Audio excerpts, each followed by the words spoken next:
이재명 대통령이 취임 이후 첫 광복절을 맞아 대북, 대일 메시지를 담은 경축사를 발표했습니다. 북한에는 대화의 손길을 재차 내밀었고 일본에는 과거사를 직시하면서도 미래지향적 협력의 길을 모색하겠다고 강조했습니다. 취재기자 연결합니다. 정인용 기자, 이 대통령이 우선 경축사에서 광복절 의미부터 부각했다고요? 네, 그렇습니다. 이재명 대통령은 광복 80주년 첫 경축사에서 먼저 광복절은 단지 독립을 이룬 날이 아니라며 우리 삶을 스스로 선택할 자유와 권리를 찾은 날이라고 밝혔습니다. 지난 80년 동안 식민지에서 해방된 나라 가운데 유일하게 산업화와 민주화를 동시에 이뤄냈고 군사력 5위, 경제력 10위권 선진 민주국가로 우뚝 섰다고 평가했습니다. 다시는 빼앗기지 않을 부강한 나라를 만들겠다는 독립투사들과 애국선열들의 열정이 있었기에 가능한 일이었다고 강조했습니다. 그러면서 자랑스러운 항일투쟁 역사를 기리고 독립유공자 명예를 지키는 건 우리 공동체의 과거와 오늘, 미래를 지키는 일이라고 말했습니다. 이어 독립투쟁의 역사를 제대로 기록하고 국민과 함께 기억하겠다며 생존 애국지사에 각별한 예우를 다하고 독립유공자 유족의 보상 범위도 더 넓히겠다고 약속했습니다. 네, 경축사에는 이 대통령의 대일 또 대북 메시지도 담겼죠.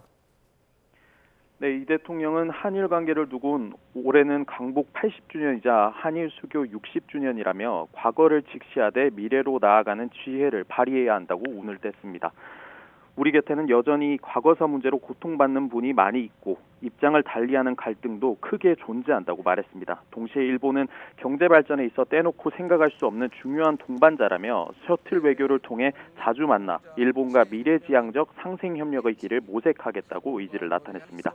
그러면서도 신뢰가 두터울수록 협력의 질도 높아진다면서 일본 정부가 과거사를 직시하고 신뢰를 훼손하지 않도록 노력해 줄 것을 기대했습니다. 이 대통령은 북한을 향해서는 거듭 대화 의지를 나타냈는데요.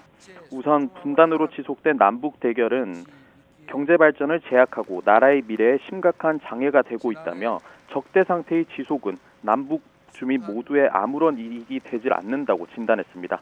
싸울 필요가 없는 상태, 즉 평화를 만드는 게 가장 중요하다며 지금 당장 신뢰 회복과 대화 복원부터 시작하는 게 순리라고 역설했습니다.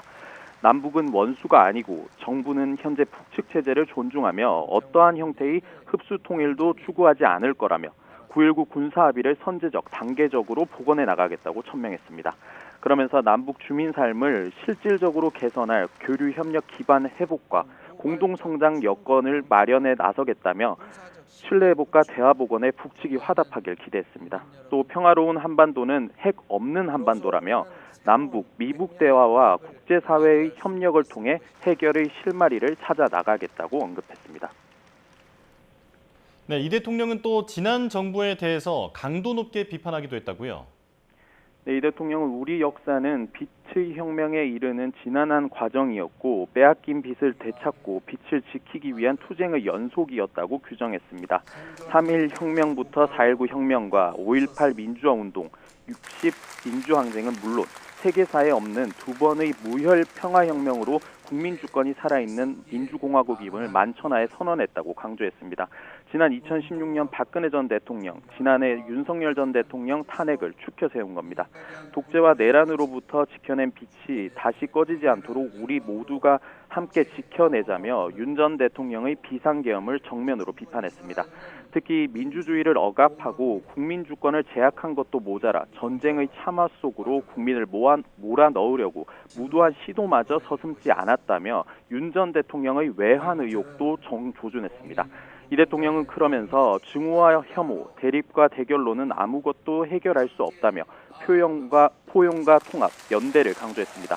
이어 낡은 이념과 진영에 기초한 분열의 정치에서 탈피해 대화와 양보에 기초한 연대와 상생의 정치를 함께 만들어가자고 촉구했습니다. 지금까지 용산 대통령실에서 전해드렸습니다.